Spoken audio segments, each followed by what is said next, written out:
up, y'all? We're going to talk about UFC in Raleigh, and we're going to talk about some things in UFC that I didn't get to the past couple weeks. All right, y'all, let's go. Let's go. And welcome back to another edition of Zoe's Podcast Show. I am your host, Zoe, and I'm going to let you know what's going down. All right, so I didn't do a podcast about UFC 246. I did see it, of course, the Conor McGregor 47 knockout. Everybody is all rah-rah about it and everything like that, too. But I don't know. I did pick Conor McGregor to win that fight. I thought he was going to win in the second round. Cowboy, his nose got broke from the shoulder strike. So I don't know. I don't know what else to say about that. But, I was hoping for a better fight, or a longer fight at least, to see what Conor McGregor could do, especially coming off a long hiatus from fighting, and also losing the last couple fights that he had. But we didn't get that. We got a 40-second fight, which was fine with me. I mean, congratulations to Conor McGregor. He did his thing, did what he had to do, came out swinging too, like literally, like he was like on a mission. But I did say, and this is like a quick wrap up, but I'm not going to get to the other fights of UFC 246.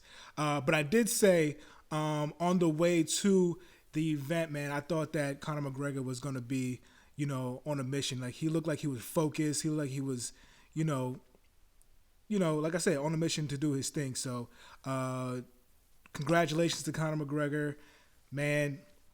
We can't wait to see his next fight. We're going to see if he's going to face anybody. Of course, Dana White is over there talking about Khabib, but nobody want to see that. We all know what happened there. I don't know if he's still ready for that. But a couple names that's been thrown out there, of course, the Jorge Masvidal's thrown out there. I don't think that's going to happen. So I think Jorge said he's going to lean toward Kamaru Usman for the title fight, and hopefully we get to see that maybe in the summertime. Maybe Conor's going to be in that same card. I don't know. But I know we do have Khabib versus Tony Ferguson coming in April, so I can't wait for that. And I think he's probably maybe waiting around for that, maybe to see if anybody falls out, because that fight never happens. You know what I'm saying? And, cross your fingers, cross everything, bubble wrap them dudes, because we want to see that fight. Even though it's like this is the fifth time it's going to happen, that it should have happened, we want to see the fight, even though something might happen. I feel like if it doesn't even happen, I still want to see it. Like, it's one of those fights like you still have to see.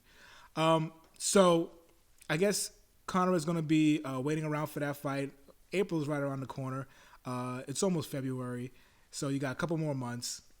And he doesn't have and it's good for him because he doesn't have any injuries. It was just 40 seconds, and he can just go on with at least, with his nutrition and losing weight and just getting ready for the next fight. So we're going to see what's going on there. I'm not sure if he will fight Khabib if he loses, or if he fights Khabib if he wins. But of course, that's what Dana White wants to see. If Khabib wins for the title again, I don't know how he just jumps over people, but he's Conor McGregor, he makes the money. So that's my little real quick analysis, a real quick review about what's going on there. So other fights were good, but we're here to talk about UFC in Raleigh. Now, UFC in Raleigh just happened this past Saturday. It was it was all right? I'm not going to sugarcoat it.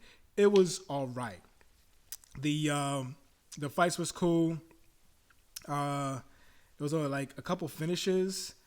There was a few here and there finishes, but most of the time it was okay. But the main card, let me pull it up real quick. The main card, it was cool. The first fight we had was Jamal Hill versus Darko. I still can't say that dude's name for the life of me. So I'm going to say Darko, okay? Hill gets the decision.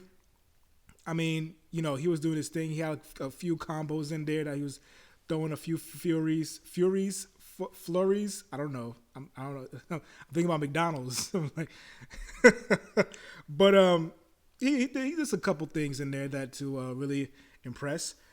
So really good fight by Jamal, man. And then the next fight we had is Hannah Schaefer versus Angela Hill. Angela Hill, I'm a big Angela Hill fan. I think she's not one of the top fighters, of course, like that, because she's like, a roller coaster. Most of my favorite fighters are roller coasters. It's like, well, yeah, John Jones is a roller coaster by himself. But yeah, most of my fighters are like roller coaster fighters. But not really Habib. But Habib is like a little roller coaster because he might not show up in the Tony Ferguson. It's like that, but that's the most consistent fighter that we have. That's one of my favorite fighters. But Angela Hill, man, she gets the TKO, raining down those elbows, man. Just like brutal. So shout out to Angela Hill for the win. One of my favorite fighters, man. The next fight, we had a flyweight fight with Jordan Esperanza versus Alex Perez. Alex Perez get the submission win in the first round. That's one of the fights that was pretty good. Some of the other fights were decisions, but this is one of the good fights that they had on there. Alex Perez showed out what he can do, and it was just a good fight, man. It was a good fight. First round submission. I mean, there's nothing better than that, right? Nothing better than that. And then we got the co-main event, Rafael Dos Anjos versus Michael Chiesa. And really, I was picking Michael Chiesa for this fight, man. I thought that, he's big. He's a bigger dude. I thought that he could have, outworked Rafael Dos Anjos, man. Because the fact that I feel like Michael Chiesa is a pure welterweight. Rafael Dos Anjos, man, he's like in the middle of the lightweights and the welterweights. You know what I'm saying? So it's hard. It's hard. He is a perfect example of the 165 weight division. Him, Kevin Lee, and there's a few others, man. That's a really perfect place for that weight division. I think Anthony Pettis is one of them people who can be in that division because he's really up and down. But there's a few of them, man. There's a few of them that should be in that good division. Tony Ferguson will be a good in that division as well. But of course, that 155 is like prime for him right now. But I just knew that Michael Chiesa was going to get this win. I just felt it, you know what I'm saying? Even though he's new to the weight class, for some reason, man, I just felt like he was gonna win this fight, man. He's bigger. It felt like he was more in tune. He didn't look drained at all. He just looks like this is his natural weight class. You know what I'm saying? So shout outs to Michael Chiesa for getting this submission. He didn't get no submission, not against Rafael Dos Anjos. That's not going to happen. But congratulations to Michael Chiesa for the win. Got the decision, but it was a good fight. It was clearly he won the fight, right? So the next fight is the main event. Curtis Blades versus Junior Dos Anjos, JDS, man. In this fight, man, I did pick Curtis Blades on this fight simply because I just think it's his time. I think he's just getting better and better and better. And then with the fight, man, it exactly what it was. I thought he was going to get at least a takedown in the fight. But JDS's takedown defense is, bar none. This is one of the best takedown defenses in the heavyweight division. So I thought he was going to get at least one. Even when he was talking about, I'm going to get that one in the first round, I still felt like in the fight, he was going to get that one. And if you look at my YouTube, which is up right now, I had the gameplay for UFC in Raleigh, the main event, the Curtis Blades versus JDS. I had the gameplay for that, and I had it win in the second round with the TKO. So check that out if you want to. Just go into the my channel, you'll see it on there. I might go ahead and put the link here. That's gonna come up right there, right? That's what it is. But yeah, second round TKO. And Blaze is really looking good with his feet, man. He's really getting better. He's really improving on his footwork and his striking. So he's really doing good. JDS was just another beast on the feet, right? He was just moving out the way. He was, doing his thing, but didn't quite get that move out the way. Didn't get it, didn't do what he had to do when he got knocked by that right hand. Was it a right? Yeah, it was a right hand. He got knocked out at right hand and stumbled, and he was just like, didn't know where to go. And then Curtis Blades jumped on him in the second round and finished the fight. So shout out to Curtis Blades. Oh, man. Junior Santos was one of those dudes who was, getting it done. He's a former champion and everything like that. And now it's just on a downward spiral, right? But he's still a good fighter, though. So I don't want to say it's a wrap for him, but it's a wrap, right? For the title contention. Like, I don't think he's going to win any titles anymore. Like, he can still be in the mix, but I don't see him, like, being a contender anymore. He's going to be, like, in the top 10, top 15 kind of guy, just fighting people here and there. So I just don't see him in the top contender anymore, and I don't see that happening anymore. But I could be wrong. You never know. With Curtis Blades, man, where he goes from here, I think Curtis Blades, he's going to be looking for that. Of course, he said he's going to look for that title fight. So we're going to see what's going on with the fight with, if that's even going to happen, the fight with Stipe versus DC, the trilogy, as you would call it. We're going to see if that's going to happen soon. But, of course, there's, like, things going around, like Stipe talking about people say Stipe talking about retirement. There's, like, other things going on. I don't know if it's not contracted yet, but that's what DC is actually looking for. Even in the fight, DC was, like, saying his name, even with the heavyweight fight, the main event. He said his name as well. So I don't know, man. It looked like it's going to happen maybe in the summertime. I don't know. Maybe even a little bit sooner. But that's what DC wants, and usually what DC wants, DC gets, right? So we'll see about that. But Curtis Blades, man, I think he's going to get maybe the winner of the Derek Lewis versus Latifi fight. He might get the winner of that. That's going to come up in UFC 247 in Houston. And I'm still out there looking for people if they want to, put some money in for me to get to the UFC and 247. It's in Houston. I'm in Houston, even though I'm wearing a Brooklyn shirt. I'm a native New Yorker, but I live in Houston. So if anybody wants to chip in to help me get to UFC 247, I greatly appreciate it. Just hit me up on my Twitter, Zoe, yours truly. That's ZOTRULY.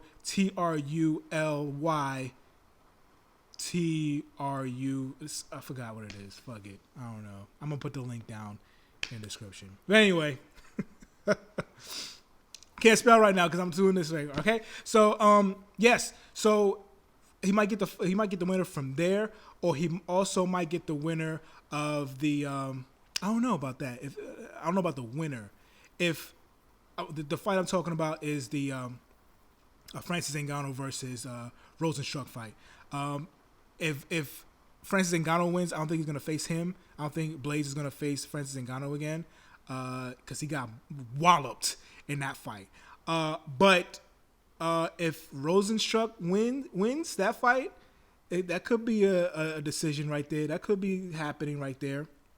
So you never know. Yeah, even though if he loses, I think he can still fight that guy. So it's pretty heavy in the heavyweight division, man. And of course, you got John Jones talking about the heavyweight division when he's ready to go up. We'll see about that when this UFC 247 comes about as well. So that is on the horizon, man. I can't wait to see that as well. And once again, I want to plug in, if you guys want to help me out with the UFC 247 tickets, you don't got to buy no beer. You ain't got to buy no anything, nothing crazy, no gear or anything like that. I'm going like I might go like this. So if you want to help me, just with the tickets. I almost with the tickets, boy. That's all I want. If you want to help me out, I don't know if I should make like a GoFundMe or something like that. Just let me know, man. Hit me up on the comments or something like that. Hit me up on Twitter. Hit me up on Instagram, Zoe Podcast 1. So that's pretty much it, man. That's all we got for that. There's a couple fights that's going around that's been booked.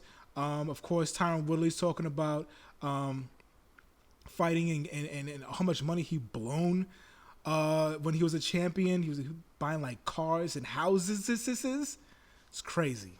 But shout out to Tyron Woodley. He's one of my favorite fighters too. But yeah, he kind of went a little bit crazy on those 2 houses. It's crazy. But yeah, also Macy Barber. Shout outs to all the Macy Barber haters, man. Of course, Macy Barber lost at 246. That's another fight that I had to talk about real quick. I did pick Macy Barber for that fight, and I love Macy Barber. I'm unapologetically love Macy Barber, but this doesn't mean I hate Roxanne Modafferi. I love Roxanne Modafferi. I've been with her since the tough days. You know what I'm saying? So I love Roxanne. I wish her all the best. I was happy that she won and everything. So I wasn't, sad about, Macy Barber losing or anything like that. But I was happy that Roxanne won as well. So, I mean, I'm not going to go into it more, but we all know what happened at the in the fight and, what happened to her knee and everything like that. I'm not posting no excuses. I'm just saying. You know what I'm saying? I'm just saying. You know what I'm saying? But what's next for Roxanne Modafferi, man? The sky's the limit, right? The sky's the limit for her, so she can easily get a title shot if everything plans out. You know what I'm saying? She can easily be up there. So, I mean, shout out to Roxanne, man. I mean, I love her. I love the Happy Panda. That's one of my favorite fighters, too, man. And even though I didn't really like the fight of the 2 people that was going against each other, Roxanne versus Macy, and I picked Macy, I still love Roxanne, so it don't even matter. You know what I'm saying? It didn't even matter to me. I still think Macy's the future when she gets her stuff together. You know what I'm saying? But these Macy Barber haters, man, that guys are crazy. You guys are crazy out there, man. These Macy Barber haters are crazy. Of course, she was on the Ariel Helwani show talking about the loss and how she said the stuff with her father, stuff the crazy post that her father, everybody thought it was her father did and everything like that. I actually tweeted when the father actually tweeted that wasn't him. I retweeted and tweeted and said, I knew that wasn't him. That's my boy. And he liked it. So shout out to Macy Barber's dad. So that was cool.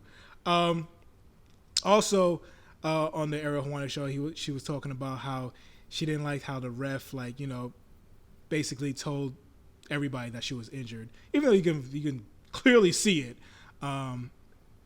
She didn't like that part of it, which I'm just like, whatever.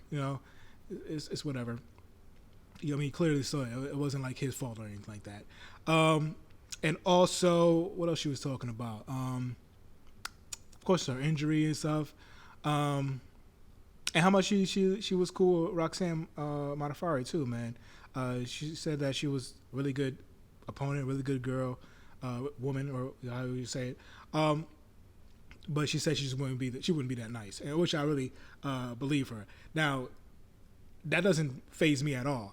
It's not because she's not going to be a nice person that doesn't make me unlike her. I just know the potential that she has. So, Macy Barber haters, man, you guys are crazy. But I love it though. I love every second of it though. I think that's about it. That's all I had to talk about in the podcast, man. Shout outs to all the podcasters out there. Of course, the Fight Myself podcast. Shout outs to Juice and them. You know how we do. Shout outs to the MMA Nerd. Shout outs to the I think it's a red corner, blue corner, or blue corner, red corner. I forgot what it was called. But shout outs to y'all too. Shout outs to all y'all podcasters. out there. Shout me out too. Hit me up, man. I like to, talk to y'all on Twitter, man. I haven't been on Twitter that much. Last weekend was just a crazy ass weekend. Had to do a lot of stuff with my kids, and it was crazy the whole last weekend, right? But like I said, man, shout outs to all y'all podcasters out there. Carl's podcast, man, shout outs to him. It's just everybody, man, all y'all. One quick thing, man, I want to get on before I get out of here. Kobe Bryant, man. Kobe Bryant. Still hits hard, man. And it's one of the reasons why I wasn't on Twitter that much as well, man. Kobe Bryant really hit home for me. He was and still is one of my favorite basketball players of all time. When it came down to the Michael Jordan, Kobe Bryant, LeBron James conversation, always have Michael first, and then Kobe's right under him, and then LeBron. But that's how much he means to me. So much that I actually named my second son after him. Okay, it's not his name is not Kobe, but his name is Bryant. So that's how much Kobe meant to me, as a player, a basketball player, as a father, and it's just sad on everything that went down. With his daughter in the helicopter as well. They're just, trying to go to their games, and prayers to the other family that was all the other people that was on the helicopter as well. But the Kobe and his daughter thing really hit home for me as a father, man. It's just one of those things, man, that you don't want anything to happen to your kids, So, man, it's just crazy, man. It's just crazy. But yeah, I love Kobe, man. Kobe, I'm a New Yorker, and Lakers is one of the franchises that we just don't vibe with, right? But when Kobe's on that team, can't deny it, man.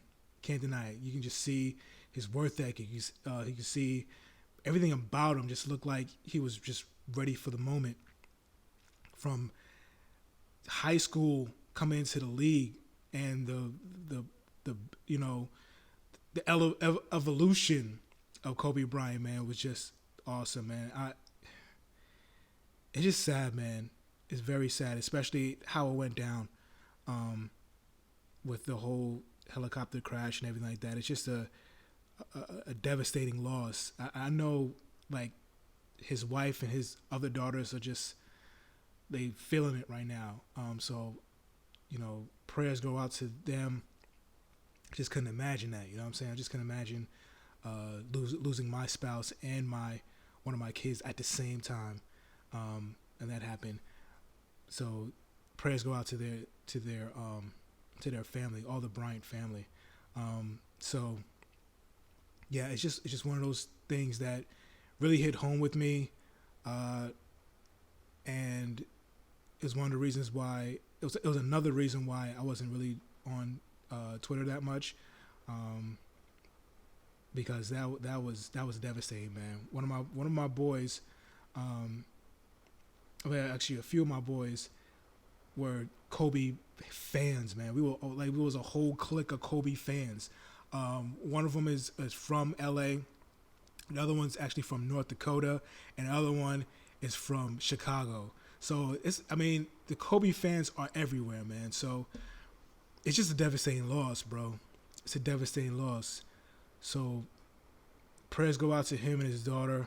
We know they're both in heaven, man, because those are good people, man. He was just hitting his stride too, man. He was just hitting his stride of, after retirement, of even going more up to being greater at something else.